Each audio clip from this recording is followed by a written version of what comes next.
Un type super faible entre dans le monde des portes magiques, partant de rien pour se construire lui-même. Avec le temps, il devient l'un des chasseurs les plus redoutés, abattant des monstres avec toutes sortes de compétences. Mais voici le hic. Il garde ses véritables pouvoirs bien cachés. Quelle est l'histoire de ce gars? Restez jusqu'à la fin pour le découvrir. Le premier épisode commence par une introduction de notre protagoniste et des événements de la première saison. Il y a plus d'une décennie, des portails mystérieux sont apparus dans le monde entier, abritant des monstres magiques. Les humains qui ont éveillé la capacité de combattre ces monstres ont été appelés des chasseurs. Leur lutte contre les créatures a été implacable. L'un des premiers chasseurs était Sung Jin Woo, un chasseur de rang inférieur qui peinait à subvenir aux besoins de sa mère malade et de sa sœur étudiante. Malgré sa faiblesse, la vie de Sung a changé lorsqu'il a découvert un double donjon. Dans cet endroit périlleux, il a acquis la capacité de monter en niveau, comme s'il était coincé dans un jeu vidéo. Avec chaque combat, il est devenu plus fort, découvrant finalement une recette pour une médecine universelle et obtenant le titre de monarque des ombres. L'histoire reprend avec Sung endormi dans sa chambre. Sa sœur Gina l'appelle pour le réveiller, lui rappelant la réunion parents-professeurs. Sung se prépare rapidement et accompagne sa sœur à l'école, où sa présence attire l'attention de tout le monde, surtout des filles. Sung rencontre le directeur de l'école, qui loue les performances académiques exceptionnelles de Gina. Cependant, le directeur soulève une autre question, demandant à Sung s'il autorisera sa sœur à passer l'examen des chasseurs. D'un ton ferme, Sung refuse catégoriquement. Plus tard, Sung attend une jeune fille, qui s'avère être l'amie de Gina. Elle avoue qu'elle n'a aucune intention de retourner à l'école ou d'abandonner la chasse. Sung lui conseille de reconsidérer sa décision, car elle est une chasseuse de rang E et ne peut pas vivre de cette manière. Frustrée, elle insiste sur le fait qu'elle ne cessera pas de chasser. Sung lui demande alors de l'accompagner, laissant entendre qu'il a un autre plan en tête. Pendant ce temps, le directeur de l'association des chasseurs accueille Hwang, un chasseur redoutable. Hwang révèle son mépris pour le pays et son intention de rester uniquement le temps de régler un compte avec Sung Jin Woo, qu'il qualifie de chasseur de rang E et d'un autre chasseur de rang D. La scène se déplace vers une porte magique, où Sung rencontre le directeur Han et Yoon Sung. Ils discutent de la région, classée comme une zone à haute densité d'apparition de portes. Ce matin-là, une porte de rang 100 s'était ouverte. Le chasseur Kim Chul, de rang A, est présenté comme le leader de l'équipe de raid du jour. L'équipe se compose d'un chasseur de rang A, de 5 chasseurs de rang B et de 2 chasseurs de rang C. Après avoir travaillé ensemble pendant la journée, les chasseurs ont été promus d'un rang. Le directeur conseille à Sung d'observer et de ne pas participer, car l'objectif est de mettre en avant les nouvelles compétences des chasseurs. Le groupe entre dans la porte, mais Sung ressent un malaise inexplicable. Soudain, la porte se transforme en une porte rouge, attirant Sung et les chasseurs à l'intérieur. Ils se retrouvent dans un royaume glacé et isolé. Déconcerté, l'un d'eux explique qu'une porte rouge est un phénomène rare qui piège ceux qui y entrent dans un donjon isolé. La seule issue est de vaincre le boss du donjon ou de briser le sceau. Toute aide extérieure est impossible et les monstres magiques à l'intérieur sont bien plus puissants que d'ordinaire. À ce moment, l'un des chasseurs est tué et Sung échappe de justesse à la mort lorsqu'une flèche est déviée à la dernière seconde.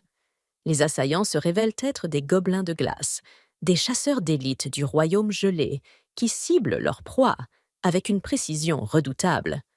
Le chef du groupe s'avance alors, s'adressant aux chasseurs. Écoutez attentivement. Cette porte rouge est isolée de toute aide extérieure et nous affronterons des ennemis de rang extrêmement élevés. Dans une telle situation, je m'attends à ce que vous suiviez mes ordres sans poser de questions, car je suis le plus haut gradé parmi nous. Cependant, je ne peux pas diriger tout le groupe seul, donc nous allons nous diviser en 2 équipes pour augmenter nos chances de survie. Il les rassure d'un ton déterminé. Je vous promets, quoi qu'il en coûte, que je ferai tout ce qui est en mon pouvoir pour assurer notre survie. » Plusieurs chasseurs se portent immédiatement volontaires pour rejoindre son équipe, mais le chef fixe une condition. « Je n'accepterai que ceux classés rang C ou supérieur. » De plus, gardez à l'esprit qu'un jour, ici, équivaut à seulement 1 heure dans le monde extérieur. Que nous vainquions le boss du donjon ou que nous attendions que le sceau se brise, ne perdez pas espoir et ne baissez jamais les bras. Restez forts et nous reviendrons tous vivants, si Dieu le veut. À ce moment, une combattante s'avance, demandant à rejoindre la deuxième équipe. Le chef lui permet, disant qu'elle est libre de faire ce qu'elle veut. Après tout, elle n'est qu'un simple membre de l'équipe. En observant Sung Jin-woo, la jeune femme pense en elle-même « Sung doit être incroyablement puissant. Il doit être au moins un chasseur de rang A. Je dois rejoindre son équipe. » Le groupe se met en route, et alors qu'ils avancent dans le paysage glacé, le chef s'arrête brusquement et avertit « Ce sont des traces d'un ours des glaces. Soyez extrêmement prudents. » La tension monte alors que les chasseurs se préparent au défi à venir, sachant que leur survie dépendra de leur unité, de leur stratégie et de leur volonté. Ces 2 chasseurs de rang E risquent fort de trouver la mort, pensa le commandant. Il est évident qu'ils ne se sont pas suffisamment entraînés non plus. Il réfléchit ensuite au fait qu'ils avaient un chasseur de rang C et Pak Hye-jin, un rang B, mais ne comprenait pas pourquoi il avait supposé que le chasseur de rang E était leur chef. Il imagina alors une méthode en 2 étapes pour le découvrir, impliquant ceux-ci et l'empereur. Soudain, un ours géant apparut. Le commandant les avertit à plusieurs reprises, les exhortant à se concentrer sur leur survie. L'ours chargea sur le commandant, tentant de le tuer, mais celui-ci le frappa d'un seul coup, le tranchant en 2. L'ours s'effondra au sol, mais derrière lui, 2 ours furieux émergèrent. Ils l'attaquèrent également. Les ours semblèrent soigner entre eux, et bientôt, le groupe se retrouva en fuite vers le train. Ils l'attaquèrent encore. À ce moment, Sung et ses compagnons apparurent, alertés par un bruit lointain. Ils réalisèrent que toute la forêt était un repère d'ours des glaces et décidèrent de battre en retraite avant d'en croiser davantage. Cependant, Sung refusa de partir, argumentant que tant qu'il restait prudent, rester dans la forêt était préférable à affronter un ennemi intelligent, comme les elfes des glaces. La combattante réfléchit à ces paroles et les trouva justes. Si les ours des glaces habitaient cette forêt, cela signifiait qu'il n'y avait pas de monstre plus fort dans les environs. Elle n'avait pas envisagé ces détails auparavant. Soudain, ils ressentirent un froid intense, ce qui poussa Sung à ouvrir sa boîte à outils. Il trouva des manteaux pour chacun d'eux et les distribua. Ses compagnons furent choqués de découvrir qu'il utilisait de la magie d'invocation, car même les chasseurs de haut rang peinaient à stocker plus de 2 ou 3 objets de bas niveau. Ils commencèrent à se demander qui était réellement Sung. À ce moment-là, un autre ours massif apparut. Sung s'avança pour protéger ses amis. Avec la magie émanant des 2 camps, les ours gigantesques se réunirent pour une attaque massive en forme de prison. Sung en réchappa. La scène se déplaça vers le monde humain, où Bak frappait à la porte rouge, essayant de l'ouvrir, mais celle-ci restait fermée. Il remarqua qu'avec un peu de chance, seul un chasseur de rang A et quelques chasseurs de rang B pourraient en sortir. Il n'avait d'autre choix que de compter sur le chasseur Kim. Yeon désigna un autre individu, Sung Jin-woo, un chasseur de rang E qui aurait peut-être subi un second éveil. Bak lui demanda s'il en était sûr, mais Yoon admit qu'il n'en était pas certain. Ce n'était qu'une rumeur qu'il avait entendue. À ce moment-là, Hwang apparut et demanda ce qu'il faisait là.